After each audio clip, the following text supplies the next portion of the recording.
자, 다른 뉴스입니다. 이재명이 12월 5일 민주당 대표가 된 지 100일을 맞았습니다. 신문마다 크게 났죠. 그런데 알맹이가 없으니까 일면에 올리지는 못했습니다. 솔직히 그 100일 동안 민주당은 무너졌습니다. 민주당이 몰락을 시작한 것입니다. 민주당은 곧 이재명 1인 정당이 됐으며 자연스레 대한정당에서 멀어졌습니다. 이제 민주당을 누구도 대한정당으로 생각하지 않습니다. 이른바 진보 좌파 신문들도 100일을 맞은 이재명의 오직이 아닌 좀 비판적인 기사들을 쏟아냈습니다. 사법 리스크로 인해 야당의 임무인 민생을 도외시한 결과를 초래했다는 비판입니다. 그들 역시 이재명의 끝을 보고 있는 것입니다. 이재명은 취임 100일을 맞은 5일 윤석열 정부를 향해 국민이 잠시 맡긴 권한을 민생에 아니라 야당 파괴에 남용하는 것은 국민이 용납지 않을 것이라고 말했습니다. 그는 기자회견이나 간담회 대신 최고위원 회의 발언으로 대체했죠. 그래서 그 발언으로 메시지를 낸 겁니다. 민생을 포기하고 야당 파괴에만 몰두 중인 윤석열 정부 200일 동안 정치는 실종했고 대화와 타협은 자취를 감추고 말았다. 정말 따지고 싶습니다. 그 정치를 실종시킨 자는 누구인가요? 윤석열 대통령입니까? 아니면 이재명 당대표입니까? 제가 보기엔 바로 이재명입니다.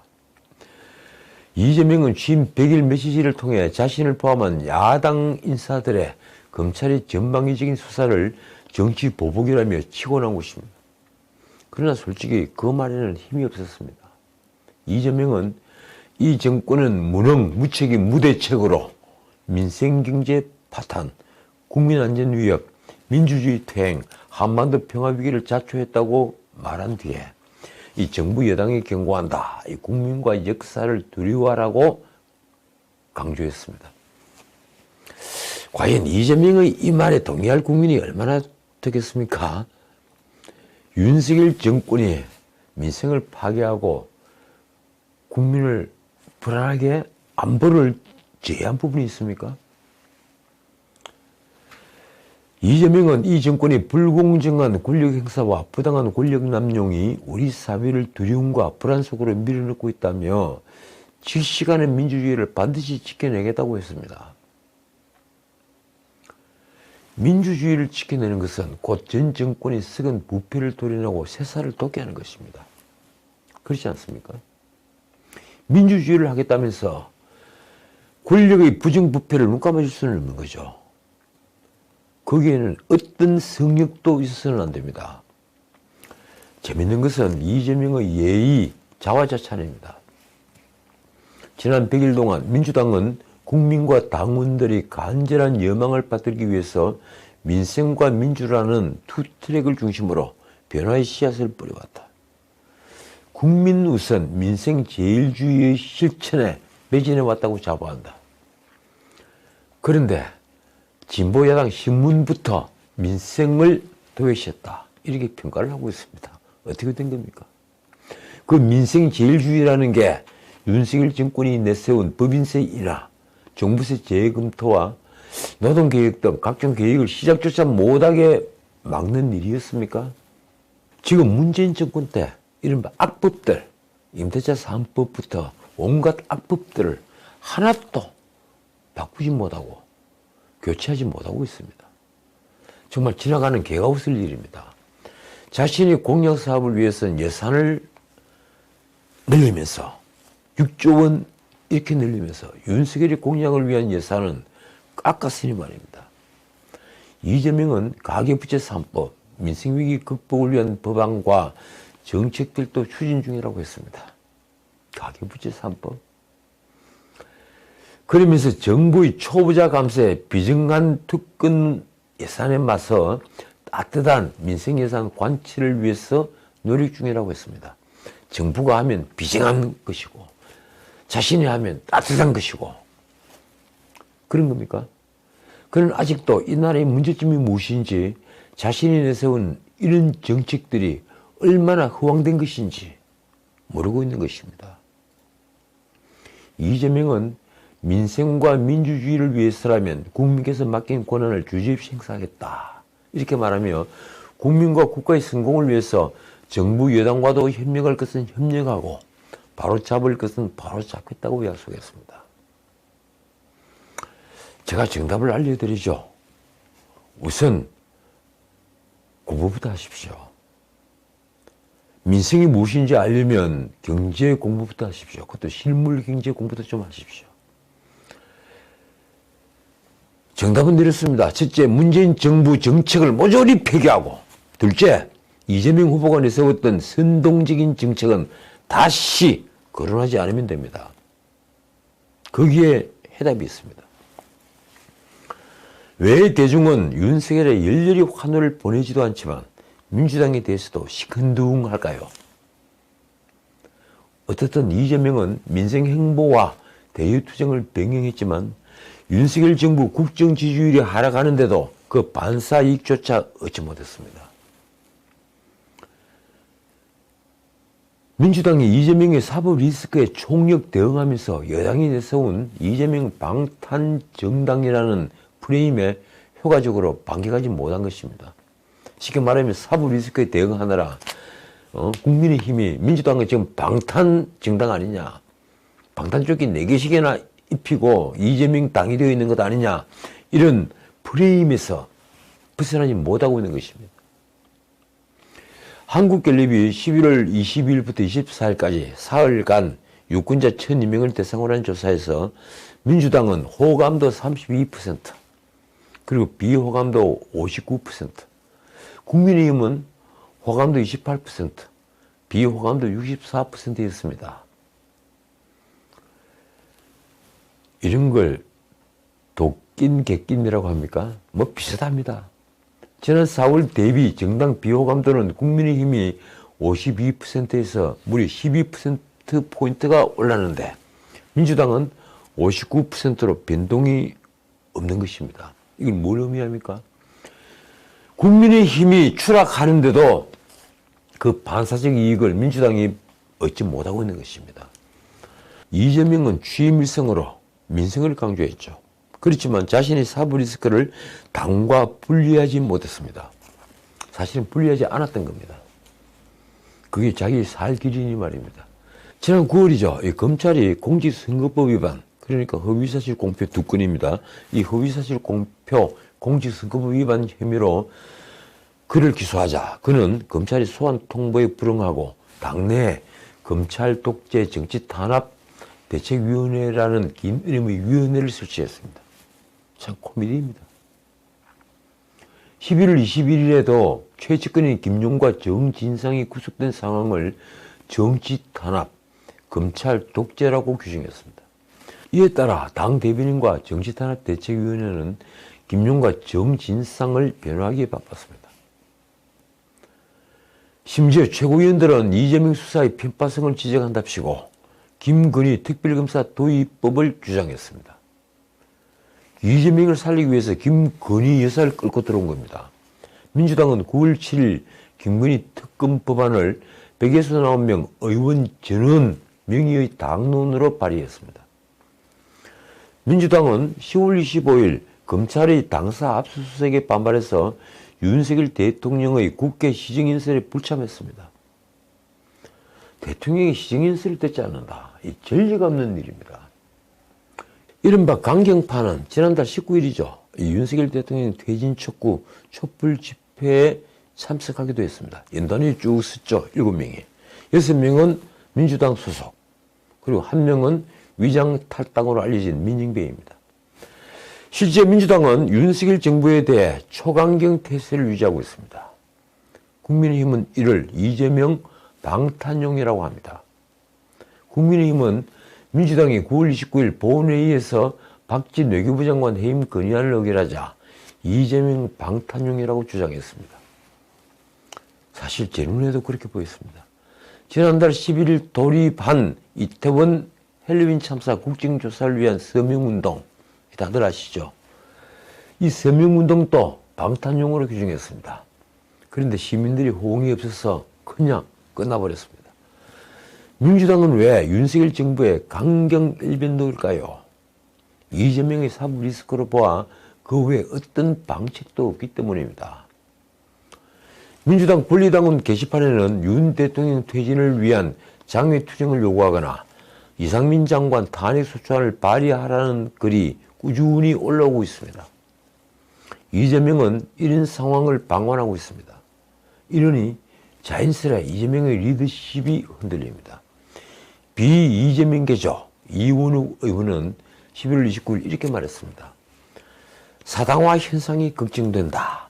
팬덤 정치도 극에 달하는 모습이다. 팬덤 정치, 개딸들을 배경으로 한 팬덤 정치, 이것이 극에 달하는 모습이다. 이러니 이재명이 민생 문제에 나설 여유가 없었습니다. 가끔 잊을만 하면 민생을 거론했지만 일관성과 진정성은 부족했습니다.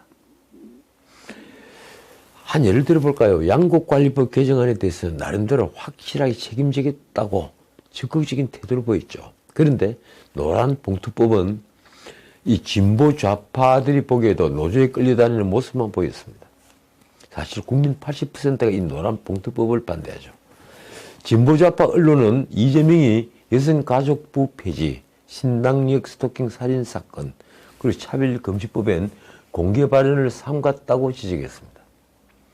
금융투자 소득세에 대해서도 그는 후보 시절 유예 불가장을 폈는데 최근에 도입 재검토 방침을 비쳤죠. 그래서 그 사이에 오락가락하고 있습니다. 자, 오늘은 여기까지입니다.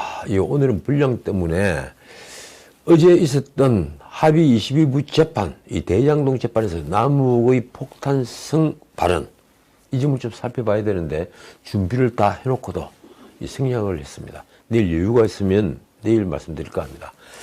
어쨌든 이재명은 지금 사실상 침묵 중입니다. 이 대장동 게이트를 비롯해 이 변호사비 대납부 그리고 성남FC 후원금 의혹 등에 대한 검찰 수사가 본격화하면서 사법 리스크가 심화하고 있는 탓입니다. 이제 끝이 다 달았다. 이제 끝났다. 이런 얘기가 사방에서 나오고 있습니다. 이재명은 최측근 김용, 정진상이 구속된 이후에 언론과의 직접적인 소통은 가능한 한 피해왔습니다. 자, 언제까지 갈까요? 이제 종말이 다다랐습니다. 발 아래는 천길랑 떨어지 끝이 왔습니다. 더 갈 곳이 없습니다. 경제위기가 야당에는 곧 집권 여당을 무력화하고 정권을 되찾을 절호의 기회이다. 그러니까 야당 입장에서는 경제위기가 와야만 자기들에게 기회가 온다는 얘기입니다. 그래서인지 민주당과 이재명은 지금 사사건건 회방을 놓는 듯 합니다. 만약 민주당에 이재명 리스크, 정확히는 이재명의 사법 리스크가 없었다면 어떻게 되었을까요? 이재명을 지키는 일이 당을 지키는 일이요, 민주주의를 지키는 일이다. 지금 민주당에는 어딜 가나 또 누굴 만나나 이런 말들을 합니다. 이재명이 곧 민주당이다. 이재명 당 이꼬르 민주당. 도대체 권력이 이재명에게 무슨 죄를 더 씌웠길래 민주당은 이재명을 지키는 일이 곧 민주주의를 지키는 일이 되었을까요? 아니면 민주당이 민주주의를 오해하고 있는 것인가요? 민주당 이재명 대표의 취임 100일 언론 보도를 보면 민주당 지도부는 한 목소리로 이재명을 향한 검찰 수사를 비판하며 이재명 지키기를 공언하고 나섰습니다. 그렇다면 둘 중 하나입니다. 이 나라 권력이 검찰권을 남용하여 정적인 민주당을 탄압하거나 아니면 민주당은 열악한 이 나라 민주주의를 왜곡해서 윤석열 정부를 독재로 내모는 대중선동에 나선 것입니다. 국민의힘이 정치 탄압을 했거나 아니면 민주당이 정치 선동에 나섰거나 둘 중 하나라는 얘기입니다. 자, 어느 것인가요?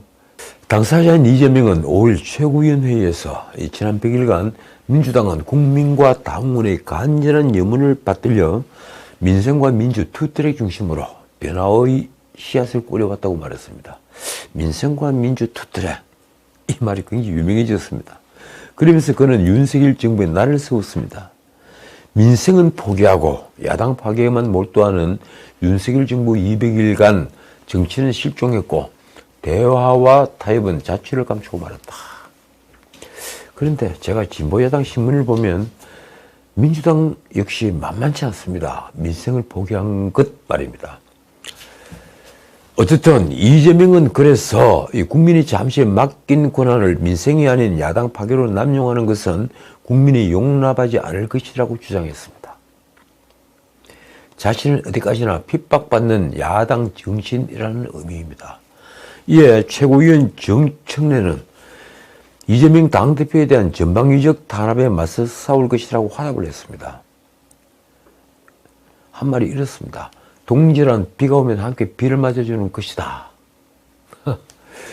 글쎄요, 제가 제 책 자유직들의 선말이죠. 함께 우산을 쓰면 연인이 되지만 함께 비를 맞으면 동지가 된다. 이 좌파의 오랜 관습입니다. 정식면은 특히 이재명을 지키는 일이 당을 지키는 일이라는 것을 강조했습니다. 최고위원 박찬대도 검찰이 이재명이 부정한 뒷돈을 받은 것처럼 몰아가고 있다고 말했습니다. 한 말이 이렇습니다. 지금처럼 없는 죄를 조작 날조하며 국민에 받은 권력을 남용하고 오용하면서 계속 정치 탄압에만 올인하면 윤 정권은 끝내 실패한 정권으로 기록될 것이다. 저는 도무지 이해할 수가 없습니다. 야당은 사만시대 소도라도 되는 것입니까?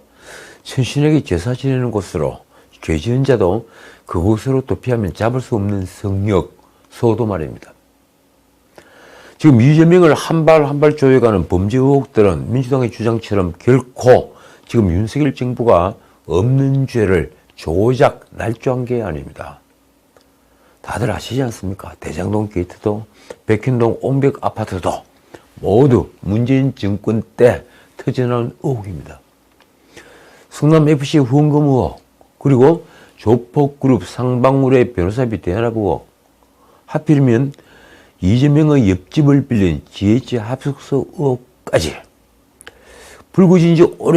모두 불구진 지 오래된 전 정권 때의 사건들로 또 모두 죽은 범죄들입니다. 만약 선진민주정에서 이런 범죄를 하나라도 저지른 정치인이 있었다면 오래전에 끝났을 일입니다.